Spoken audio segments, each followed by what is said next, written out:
Nobody expected a post-game press conference to feel like a coup d'etat. But that's exactly what happened. When Myles Garrett, the face of the Browns defense and the loudest voice in that locker room, stepped up and praised Shedeur Sanders in a way that sounded less like teammate encouragement and more like a verdict, something fundamental shifted. This wasn't a casual pat on the back.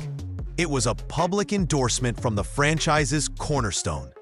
And in NFL terms, endorsements like that change power maps overnight. Think about what Garrett actually said. A flat, expert appraisal that Shedeur made throws most guys in the league can't. Coming from the guy opposing quarterbacks fear the most, that line carries weight. It signals locker room confidence, it signals veteran buy-in, and it sends a message straight to Kevin Stefanski and the coaching staff. Don't mishandle this. The stakes are huge. Shedeur wasn't supposed to be here this fast. He fell in the draft, spent time buried as a fourth stringer, handled it with quiet work and film study, and then seized his moment with a sequence of plays that woke a city. Fans felt it the second he jogged out for warm-ups. Teammates felt it on the sideline.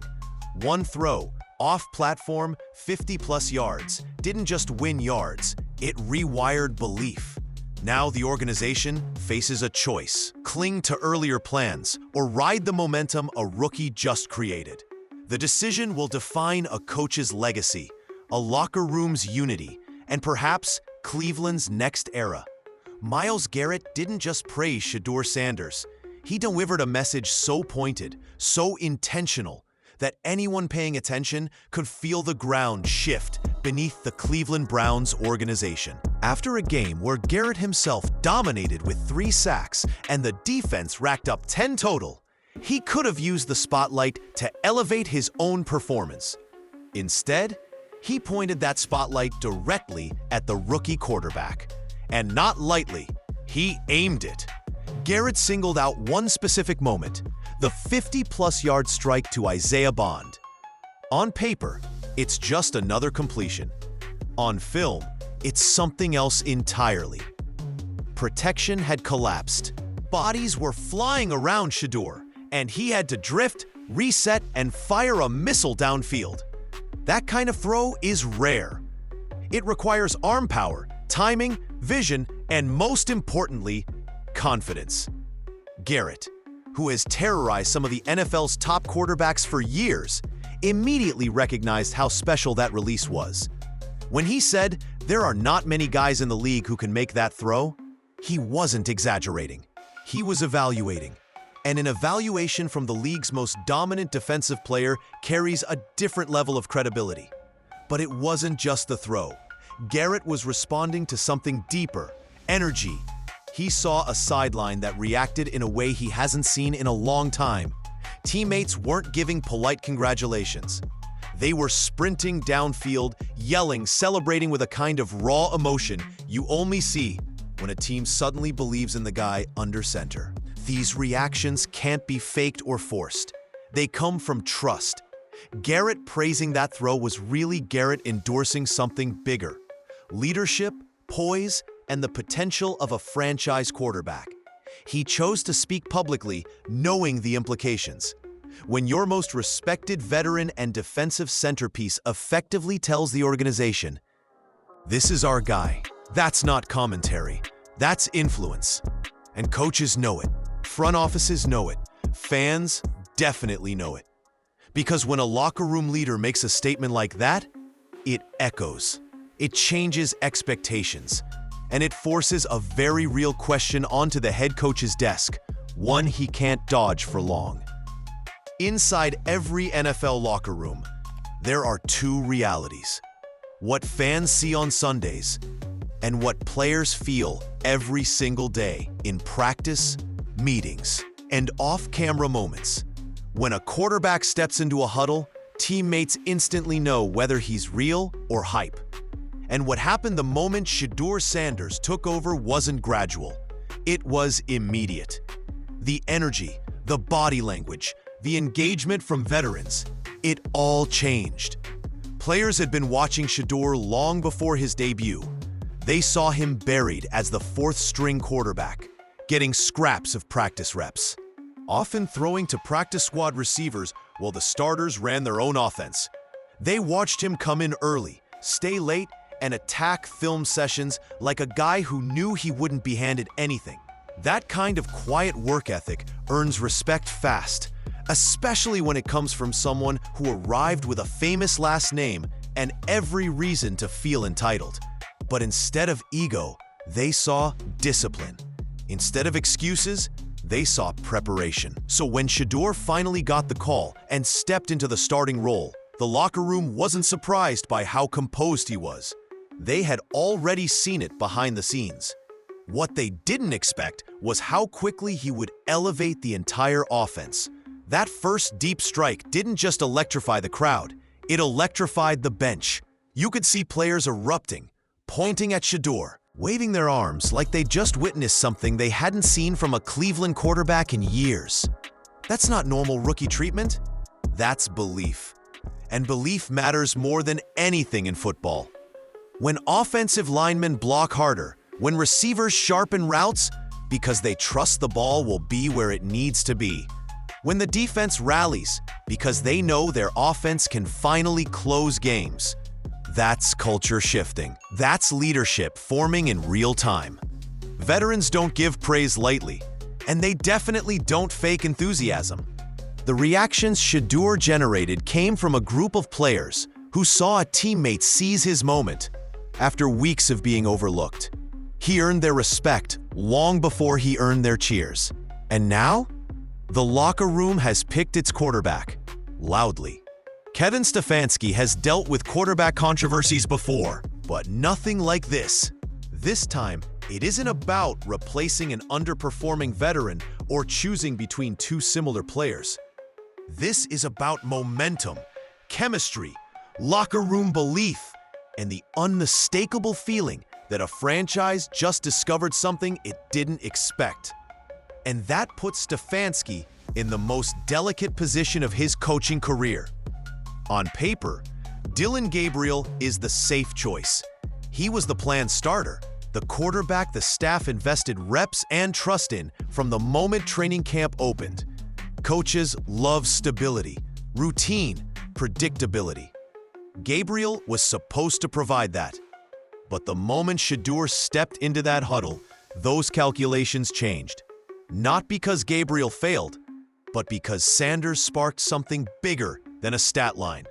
Stafanski now has to weigh two truths that point in opposite directions. The first truth is organizational pride. Admitting that the fourth-string rookie was actually the best quarterback all along means admitting the depth chart was wrong. It means acknowledging that the reps, the preseason structure, and the starting plan were flawed. Coaches hate admitting that. It shakes their credibility. But the second truth, the one the players are rallying behind, is that Shedeur gives them the best chance to win. The offense looks more explosive, more confident, more alive with Sanders under center. Veterans like Garrett aren't subtly hinting, they're openly praising the rookie. That's not noise, that's leadership speaking. And Stafanski knows one thing for certain. When the locker room picks a quarterback, you ignore that at your own risk. Choosing Gabriel again may keep the original plan intact, but it risks fracturing the team. It risks alienating veterans. It risks losing the trust of a fan base that has been begging for a real star at quarterback for decades. Stafanski isn't just choosing a starter.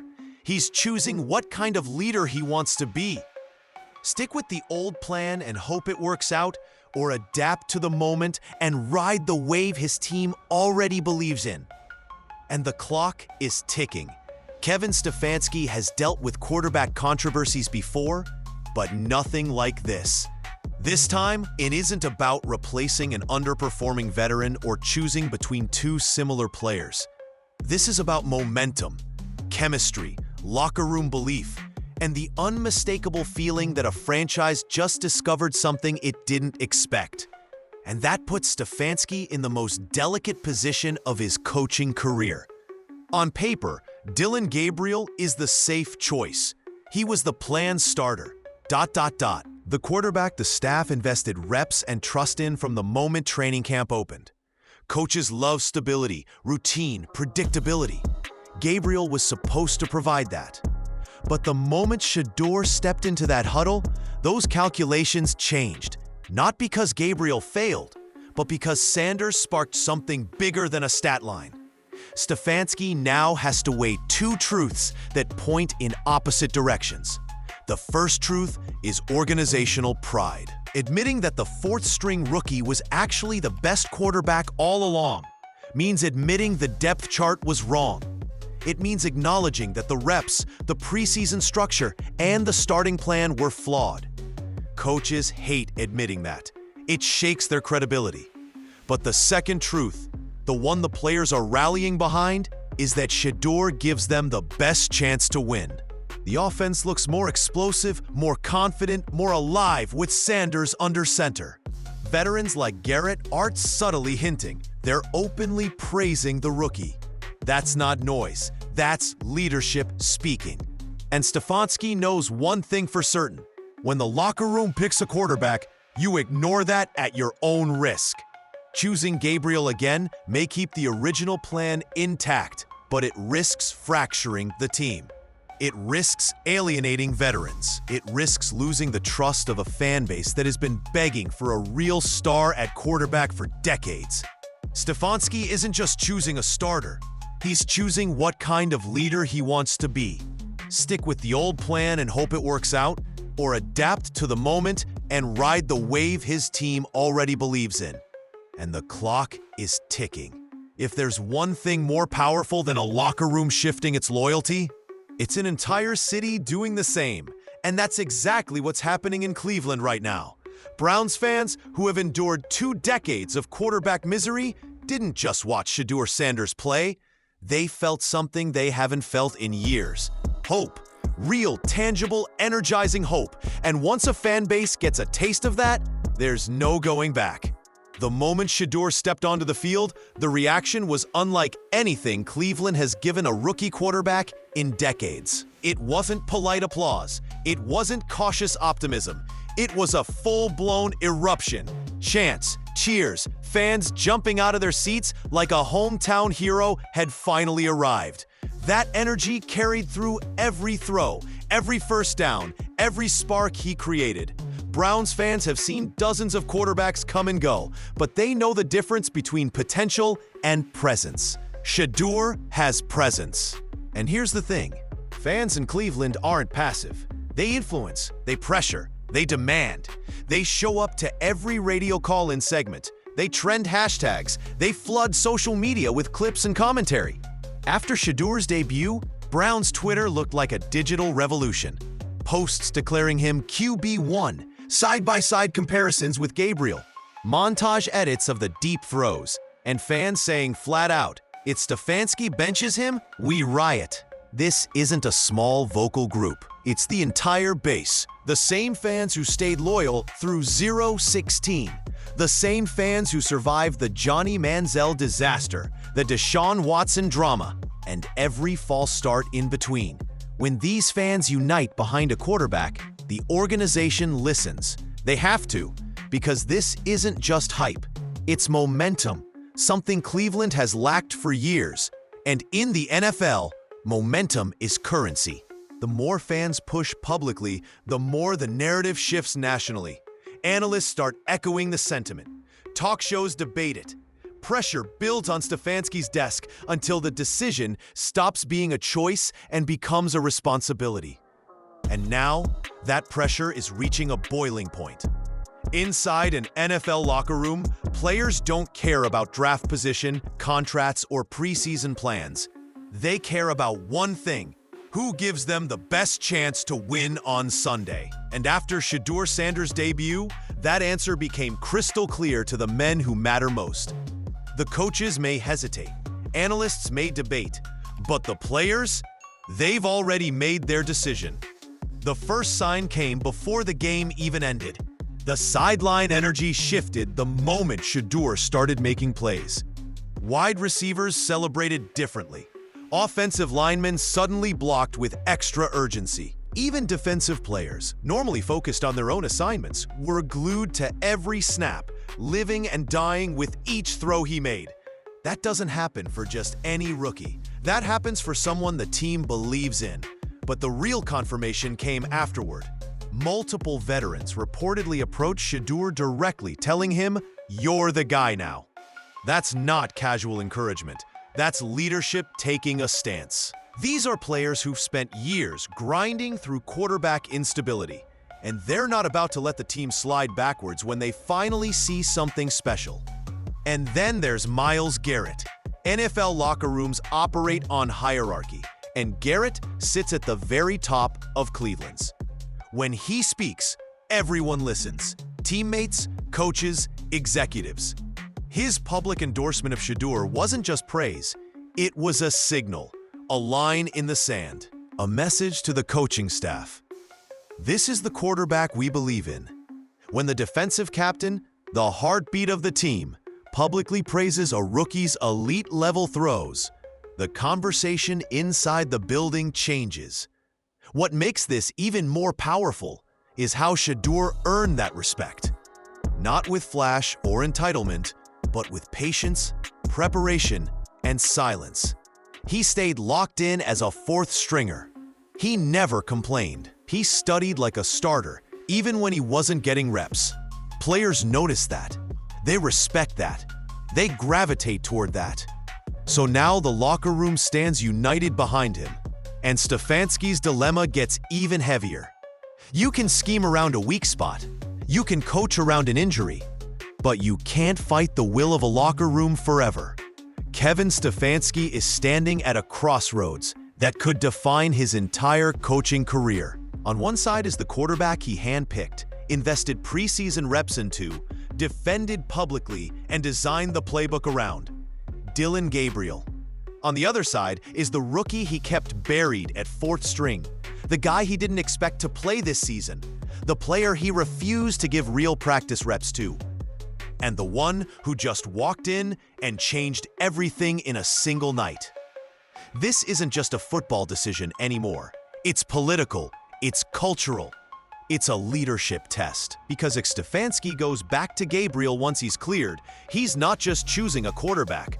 He's choosing to ignore the locker room, ignore the momentum, ignore the undeniable spark that Shedeur brought to an offense that's been sleepwalking for months. Players talk, and right now they're talking about one thing. Shedeur gives them juice, energy, belief. That matters more than any stat sheet. But if Stafanski does stick with Shedeur, he's also publicly admitting something no head coach ever likes to admit. I got it wrong. Wrong about the depth chart. Wrong about the preseason reps. Wrong about who was actually ready. And that's a brutal pill for any coach to swallow, especially one whose job security is already a topic on every Cleveland sports show.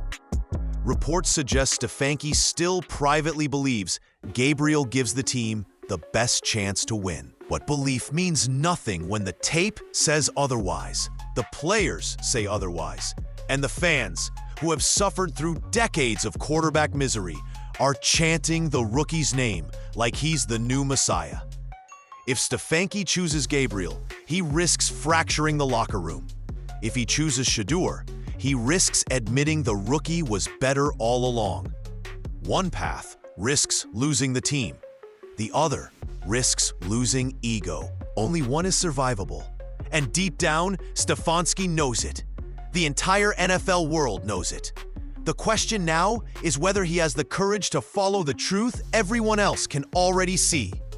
Cleveland isn't just another team searching for answers at quarterback. This franchise is defined by its failures at the position. For nearly 30 years, the Browns have lived inside a revolving door of disappointment. First-round picks washed out.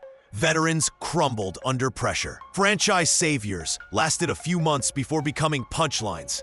It's been a cycle so relentless that the infamous jersey listing every failed quarterback became a nationwide meme. And somehow, in the middle of that chaos, a fifth-round rookie, originally buried as QB4, suddenly steps in and delivers what none of his predecessors could: real hope. That alone exposes just how deep the quarterback curse runs in Cleveland. Shedeur didn't get years of development. He didn't get a hand-built offense designed around him. He didn't even get consistent reps. Yet the moment he touched the field, the offense looked alive in a way fans haven't seen since Bernie Kosar. The ball came out faster. The receivers played harder. The energy shifted instantly. It wasn't just production, it was presence. And that's what makes the Browns' quarterback history look even worse. Because if a rookie with minimal preparation can walk in and elevate the team, what does that say about the years of failed scouting, poor development, and flat-out bad decision-making that came before him?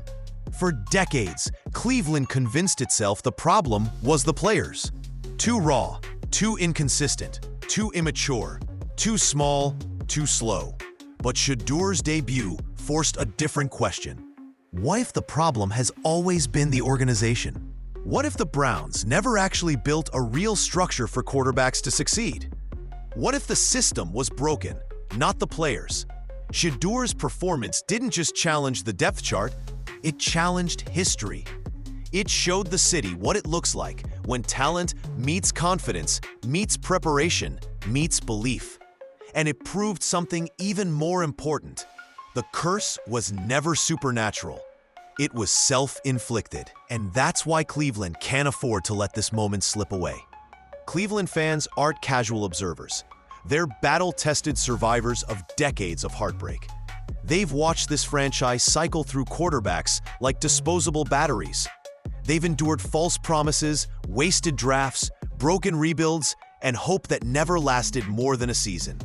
So when someone finally shows up who looks like the answer, these fans don't just cheer. They latch on with a force that the organization cannot ignore.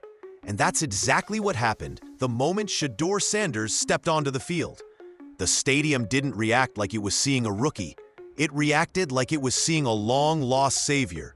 Chants erupted. Signs went up. Social media exploded. Browns fans didn't just support Shedeur.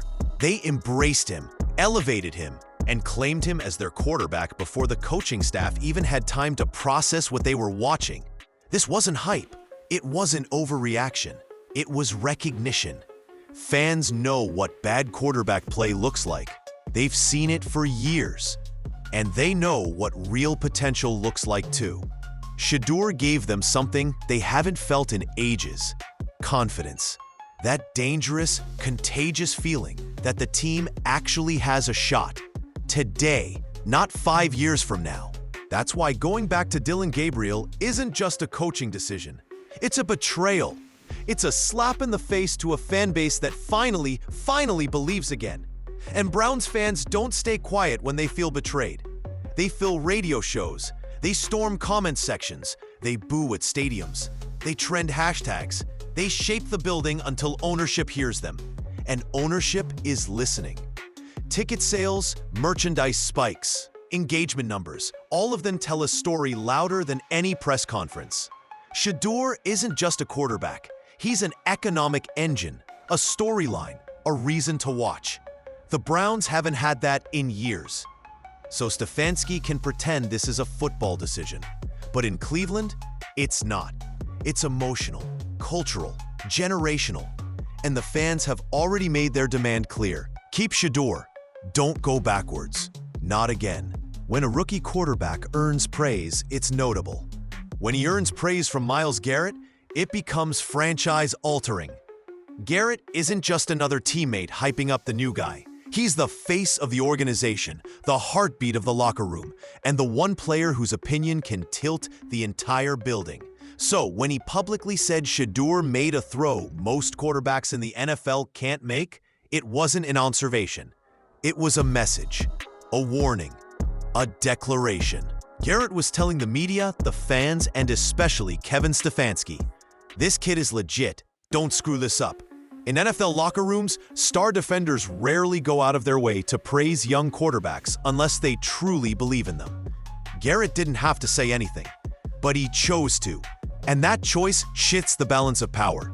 Because once the franchise cornerstone endorses a quarterback, it becomes nearly impossible for the coaching staff to go back. The Browns are standing at the edge of a moment that could redefine their future. Shedeur Sanders didn't just survive his debut, he changed the energy of an entire franchise. He won over the locker room, captured the fan base, and earned the respect of the team's most powerful leader. Moments like this don't come often, especially in Cleveland, where quarterback hope has been missing for decades. Now, the pressure shifts entirely to Kevin Stefanski. Any move he makes from here will either unite the organization or fracture it completely. Stick with Shedeur, and he leans into momentum, belief, and the future. Go back to Gabriel, and he risks losing the locker room, the fans, and possibly his job. The truth is simple. Cleveland has finally seen what a real spark looks like. And sparks become flames fast in the NFL. Whatever happens next will define this season and potentially the next decade of Browns football.